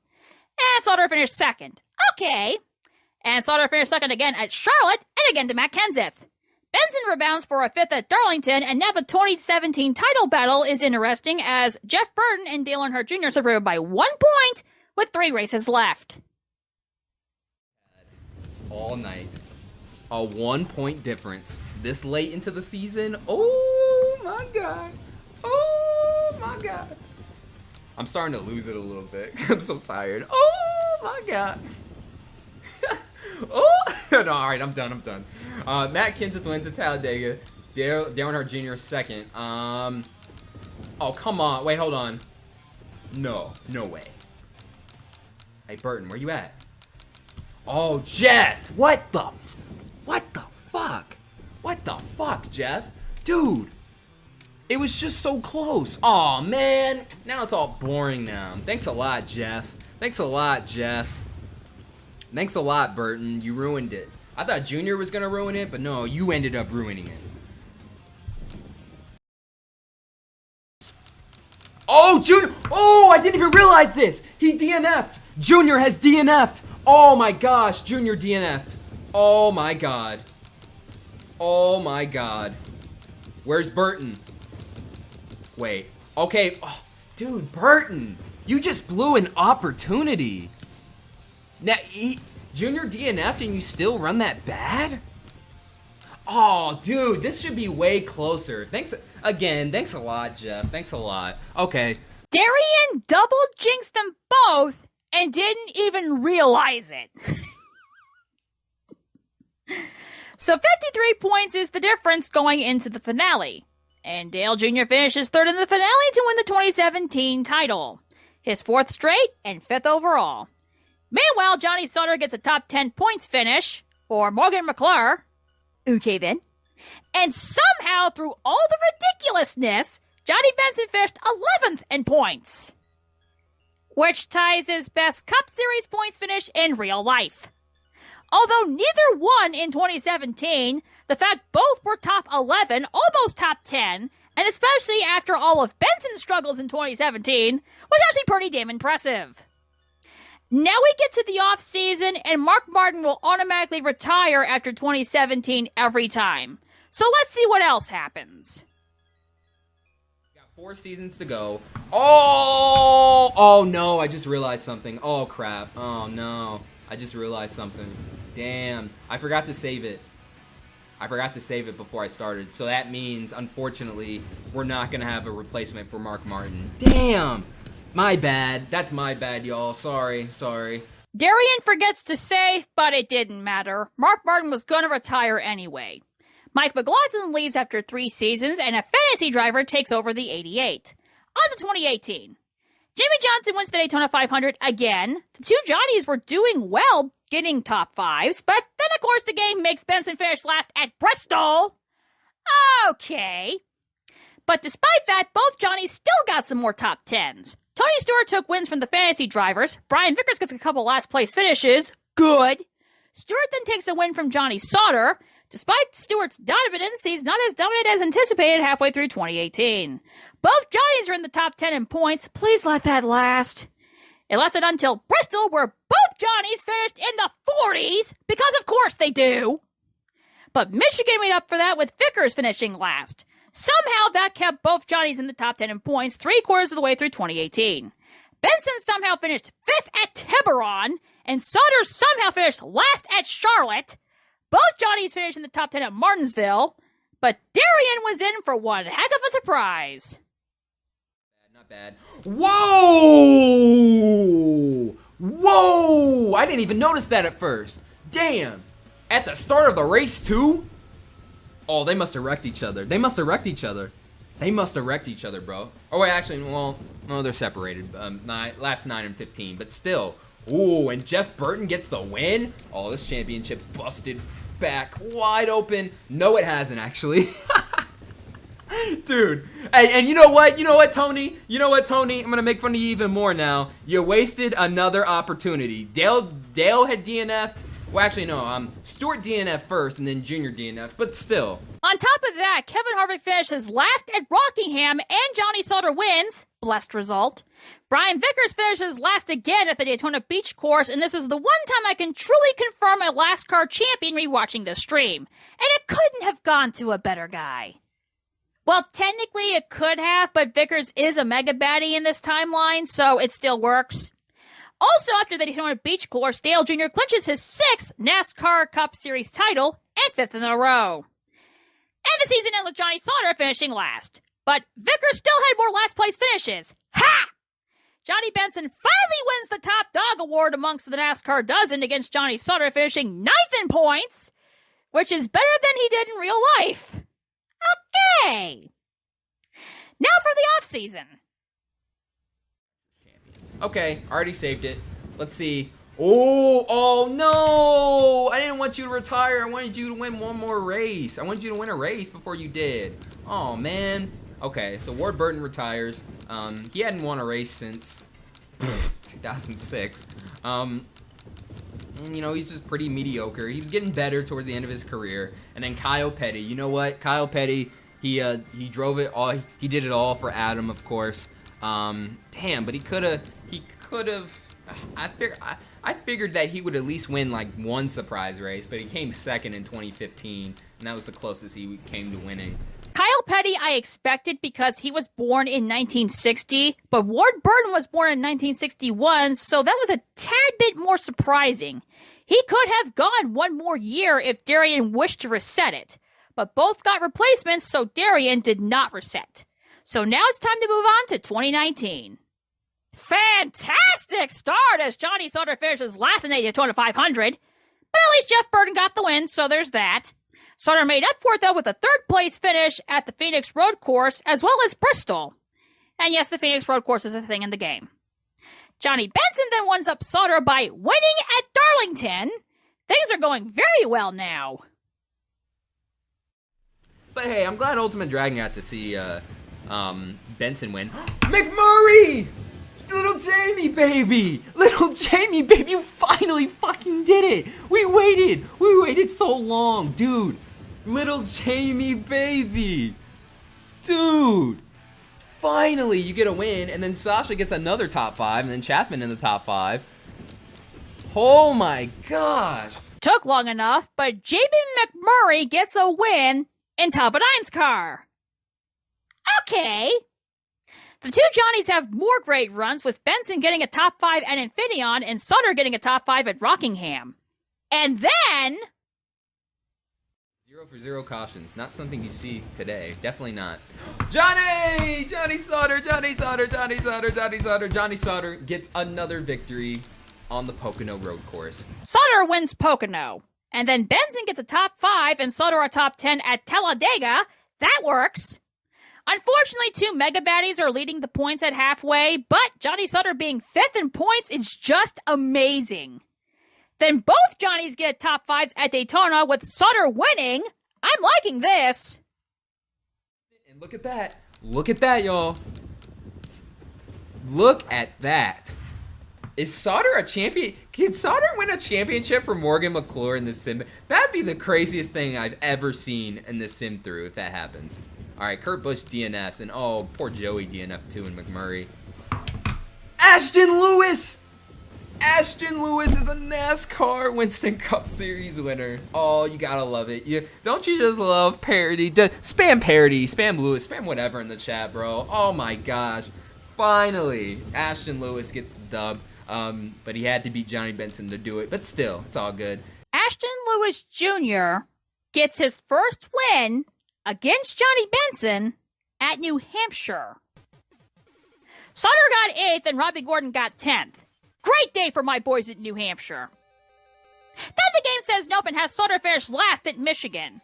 But the game makes up for it by having Johnny Benson finally get a top 10 at Richmond. I'll take that as a win. Jay Sauter then wins Pocono, so cool, and then Johnny Sauter wins New Hampshire right afterward. I believe that's the first time brothers won back-to-back races in this sim. At the 3/4 mark, it's still the two mega-baddies, but Kenseth leads Harvick by over 2 races. And honestly, I'd prefer Kenseth over Harvick in real life, so that works. Johnny Sauter in 6th, though.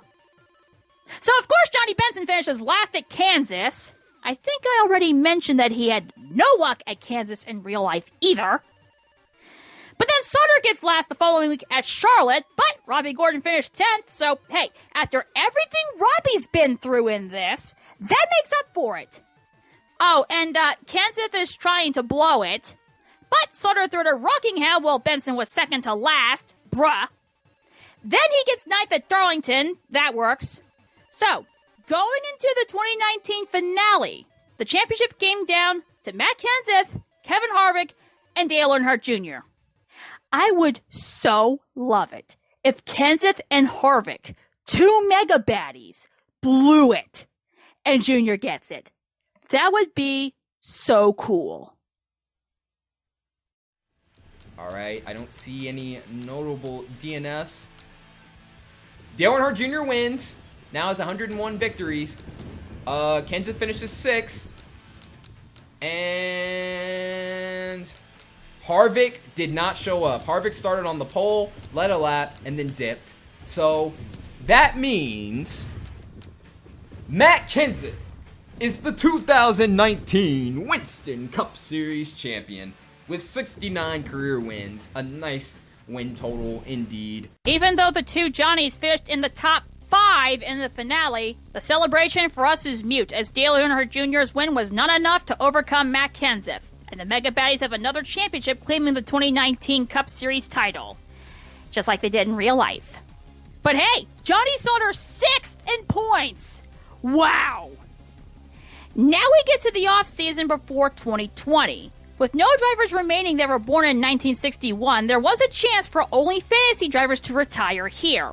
But Darian redid it once, and Jeff Green, who was born in 1962, retires a year before a forced retirement.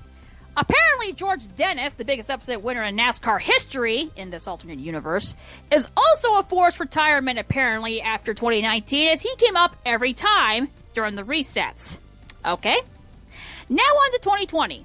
Jeff Burton wins the Daytona 500 yet again, but hey, Johnny Sauter with the top 10. Then Sauter wins Fontana, gets 4th at Bristol, Benson gets 8th at Kansas, then 5th at Martinsville with Sauter getting 9th there too. Awesome! Chad Chaffin 4th in the 600. Cool. Then Benson wins the Texas Road Course, and Sauter got 10th. That works. Sauter gets more top 10s. Winston Kelly, an MRN guy, wins Pocono. Okay. Robbie Gordon 6th at Chicagoland, and Johnny Sauter 10th. Sauter also got 10th at the Brickyard. Then Benson finishes 5th at Watkins Glen and 4th at Bristol. Sauter also got 6th at Bristol. Dale Jr. once again denies Johnny Benson a win, this time at his home track of Michigan. And Sauter finishes second to last, of course. But on the bright side, my home track gives Benson some good luck, and he finishes 6th! Matt Kenseth denies him a win at Pocono, but it was by 13 seconds, so not a big deal. Robbie Gordon 4th at New Hampshire. Awesome for him. Sauter gets 3rd at Tiburon. Benson got 9th. And then history was made. Burton DNFs. Oh, she did it! She did it! She did it! Chat, she did it! The first ever female to win in NASCAR history. She did it!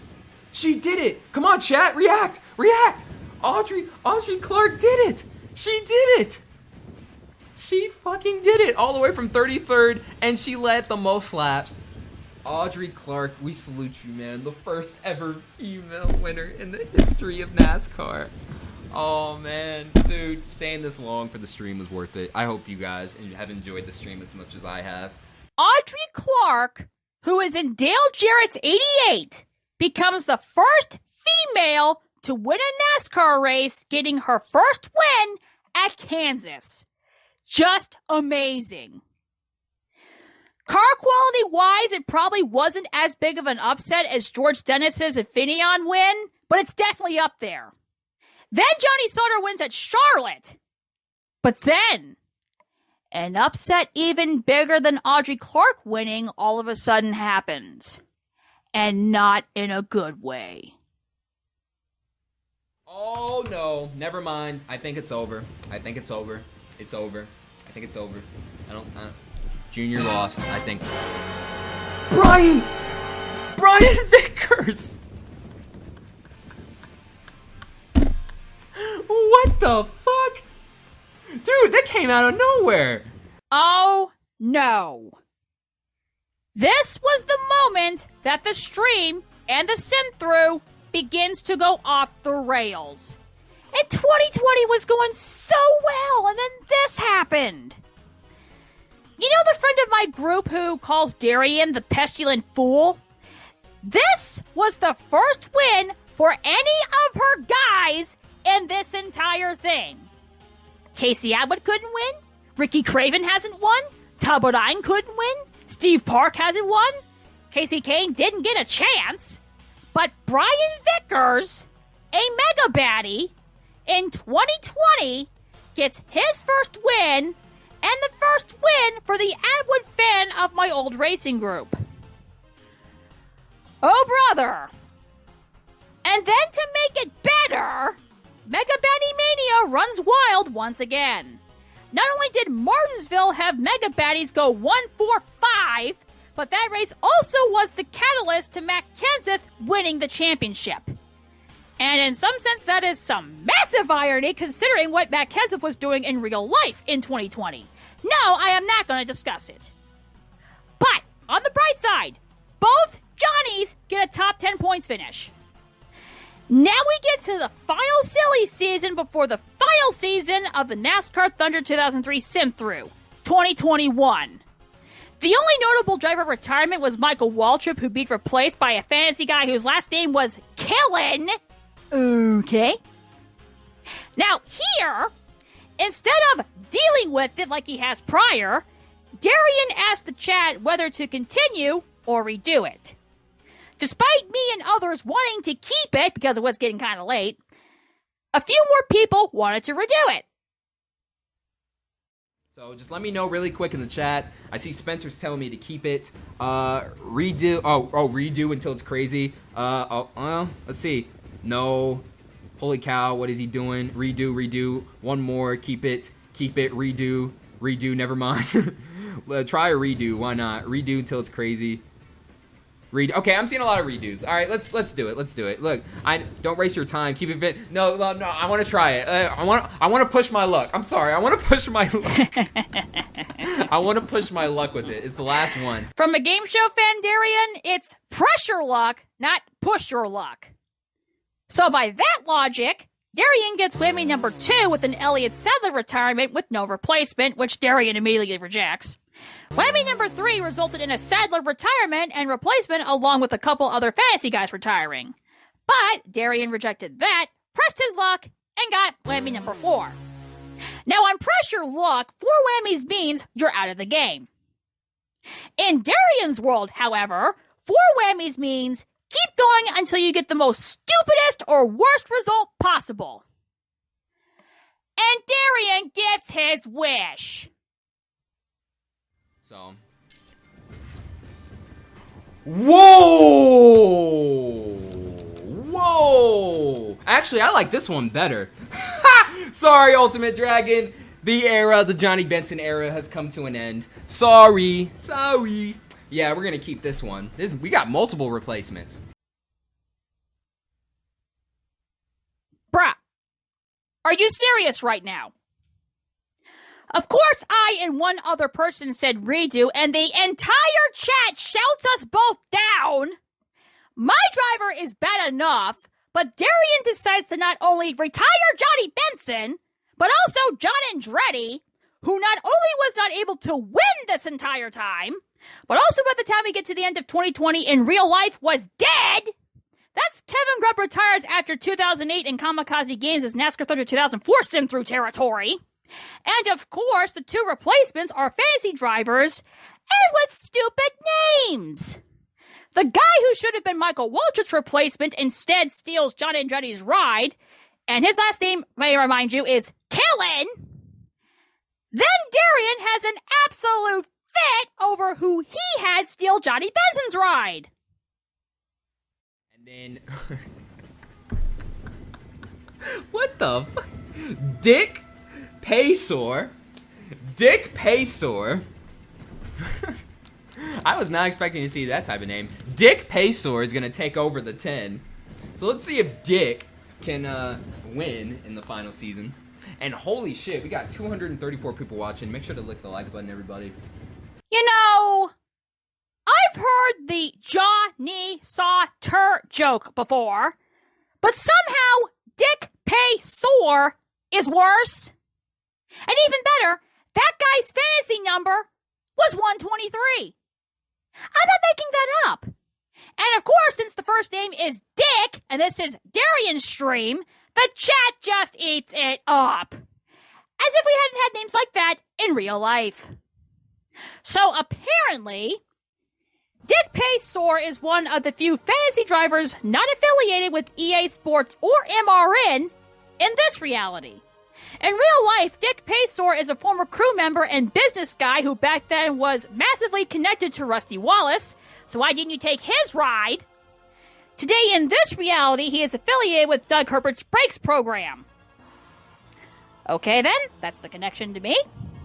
So the 2021 Daytona 500 commences. I assume Jeff Burton wins yet again. Right? Oh, we only have 42. What? A fantasy driver won the Daytona 500. I am so glad I waited and did that over and over and over, because if he would have stayed with the 15, I don't think he would have won. John Keelan, a fantasy driver, wins the 2021 Daytona 500 for Petty Enterprises. Are you kidding me? Okay, so, not only did Jeff Burton finish last, but the guy who Darian had steal John Andretti's ride instead of letting him take over Michael Waltrip's ride like he was supposed to, wins the 2021 Daytona 500. That gives me vibes of Trevor Baynes stealing Bill Elliott's ride and then stealing the 2011 Daytona 500 from Bobby Labonte because Carl Edwards. Thanks, Brian Vickers. You winning the 2020 Martinsville event has destroyed this entire stream and Simthrough. Surely this couldn't get even stupider, right? Right? Wins at Fontana, and Dick Paysor I'm so tired, bro. I'm so childish, bro. Dick Paysor gets a top 10 finish. Oh, Mike Brown and Dick Paysor gets a top 10. I'm just gonna say his full name every time I see him. Yeah, that Dick is tough to beat. Hey, he is tough to beat amongst the midfield guys, amongst the top 10 guys, man. He's getting those top 10 consistently. Yep. Yep, the Dick is hard to pass on the racetrack for sure. Kids with wins at Bristol. Dick Paysor with a top 10 run. Yep, he's lighting up the charts. Paysor, yep, the Dick is tough to beat for sure, for sure. It happened! It happened! He did it! Jerry Nadeau, it took you fucking 20 years to win again, but you did it! Thank God something good actually happened to Jerry Nadeau for once. Perhaps Nadeau winning can help save the sim through and everything can end on a good note despite the ridiculousness. And the Kenseth domination, apparently. Sauter 5th in points, and how the hell is he in 8th? Iceberg thought he was funny, but the chat is losing it over the sim-through version of Ride Snatcher. Sauter is the focus, but then Darian curses him. Things were trying to go back on track, and despite Sauter trying to regain momentum with multiple top 5s, everything self-destructed. And if you thought I meant the mega-baddies going 1-3-4 at Chicagoland, then oh boy. At halfway, the top 7, including Sauter, were all separated by 1 race. And the top 5 was separated by less than 100 points. However, the chat was still going bonkers over the Ride Snatcher. Iceberg decided to be cute and make this for Darian to show. I would be offended if I was 5 points Vids right about now. Now all of a sudden that guy is 10th in points. How that happened, I'll never know. The drummer wins Daytona in Sterling Marlin's car. That works. At least Johnny Sauter finished 3rd. Cool. Surely the ridiculousness has finally ended and we're back on track now. Right? Johnny Stir, thank you so much for the 5-star super chat. What a weekend. What power returns with the double birds. And we get Dick Paysor here. Yeah, I know. A Paysor here. Yeah, I know, bro. What a weekend. What a weekend, huh? And Dick finishes in P8. Then Travis, thank you so much for the 2-hour super chat. Hey, Darian, read my recent tweet I tagged you in. Okay. Okay, you know what? Since it's the last season and we're already in, I'm just kind of like not rushing it like I was earlier. Like, dude, we're already 9 hours in. Like, what's the point of rushing it? Like, dude, whatever you wanted to do earlier was like long gone. Let's see. Hold my beer. Oh my God! That's right. Dick Cummins is like an engine guy in the career mode. Dick Cummins, spelled C-U-M-M-I-N-S. That makes it even worse. Like, it's not spelled C-O-M-E, it's spelled the other way. Aw, his parents didn't like him, bro. His daddy was like, yeah, I'm gonna fuck your life up. Fuck your life up with that name, bro. I hate seeing your sorry ass, bro. You about to get the worst fucking name on this earth. Dick Cummins. And I'm not exaggerating, bro. Dick Cummins. Hey, and I just liked it on Twitter. Go check my likes. It's the last thing I liked on Twitter, if you haven't seen it. But that's right, I forgot. They got his name in the game. Oh my God. More discussions about people named Dick. Great. At least Jeff Burton won the Brickyard 400. Now on to Watkins Glen. I should look into maybe trying to mod this or like get it mod by someone so I can just sim through it. Oh! Oh! Oh! Dude! Oh! Oh! Oh! Oh!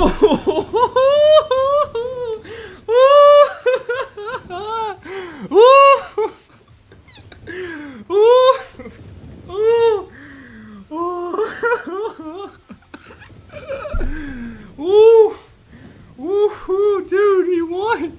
Oh, it's getting hot. It's getting extra hot. All right, breathe, Darian. Woo! All right. I'm getting lightheaded. All right. Ooh. Ooh. Oh! Oh! Oh! Dude! Oh! Oh! Oh! Oh! Oh!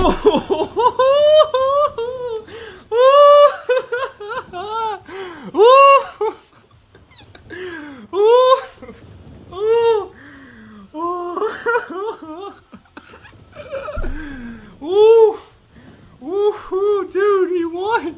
Oh, it's getting hot. It's getting extra hot. All right, breathe, Darian. Woo! All right. I'm getting lightheaded. All right. Ooh.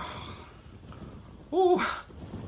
Dick Paysor is a NASCAR Winston Cup Series winner. Oh, this has been the great dude. This has been so much fun. This has been so much fucking fun. Oh my god, dude. Dude, he actually won a fucking race. And I give up. Thanks, y'all. In the final season of this event, you all have completely ruined this sim-through and this alternate universe.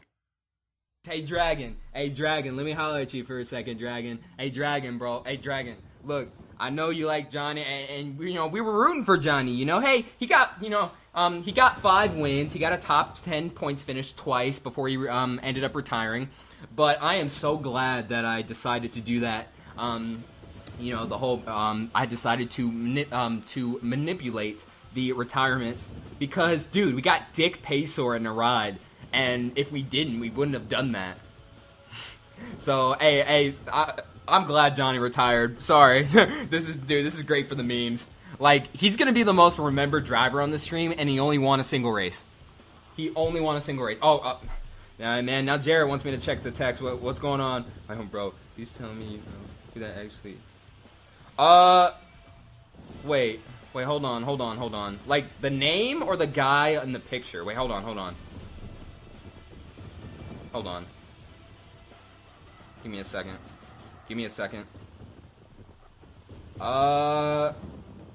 No, I don't know. No, I have no clue who Dick Paysor is, Jarrett. Yeah, or are you talking about him? Or are you talking about someone else? Yeah, you gotta let me know. Oh, the guy in the picture? Oh, isn't that fucking, Alright, hey, tell me, what's his name? Nah. Hey, dude, he looks familiar. Looks like Mr. Clean. Oh, wait! Oh, what the fuck, Jarrett? What the fuck? I didn't even know that. Oh, the chat fucking... Oh, what the fuck? What the fuck? Oh, bro, I feel like an idiot. I was out of the loop. I thought it was just some random guy. I didn't know who that was. Oh, hell no. Okay, that's even funnier now. Now we got an image of a porn star, basically, driving the 10. I would like to issue an apology to 5 Points Vids. I legitimately thought that picture used in Jarrett's attempt of a meme was of you. Apparently I was wrong. Oh, and the cherry on top? He started 23rd! Because of course he did! Oh, thank God, Johnny Sauter won Pocono. And 4 drivers are within 100 points at the 3/4 mark of the finale. And Johnny Sauter also won Charlotte and Talladega. Good. The final championship battle came down to Dale Earnhardt Jr. and Bobby Labonte. Who wins the final battle? Okay. Oh! He choked! Choke!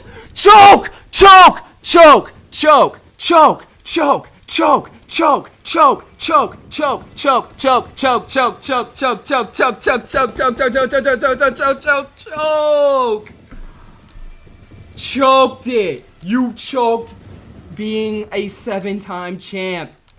Bobby Labonte with the 8th place run. All right, Kevin Harvick wins the race, but Bobby Labonte, if I'm not mistaken, and yes, we've completed 20 seasons. Bobby Labonte wins the NASCAR Winston Cup Series Championship by 10 points.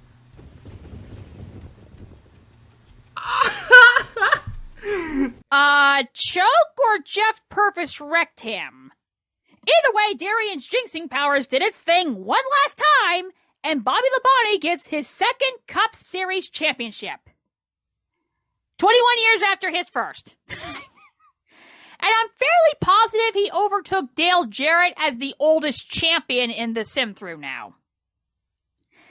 But hey, Johnny Sauter finished 4th in points. That is amazing. And that far and away is the highest points finish for any of my drivers in this entire thing. In the comments comment sector to that live stream, someone listed all of the major stats. I encourage y'all to check that out. As for my guys by themselves, oh boy. Johnny Sauter by himself was equal in wins to all the other members of the NASCAR dozen who competed in the Simthrough combined. And only 2 other members of the NASCAR dozen even won. Elliott doubled Benson's wins, which Bill Elliott, so that makes sense. But Sauter triples Benson's wins for Morgan McClure. Hey. I have no damn idea how that happened, especially when you consider 2002 status. Casey Kane, who the game thinks is Elton Sawyer, didn't get a chance, and Robbie Gordon was an RCR guinea pig the entire time, like he was in real life. Even KamikazeGames Thunder 03 Simthrough wasn't this insane. Yeah, it had this. Kyle Petty will kiss the bricks. Are you kidding me? For the first time since what? 1994? Has it been 20 years? But somehow, that was tame and normal compared to this stream. Especially that last season.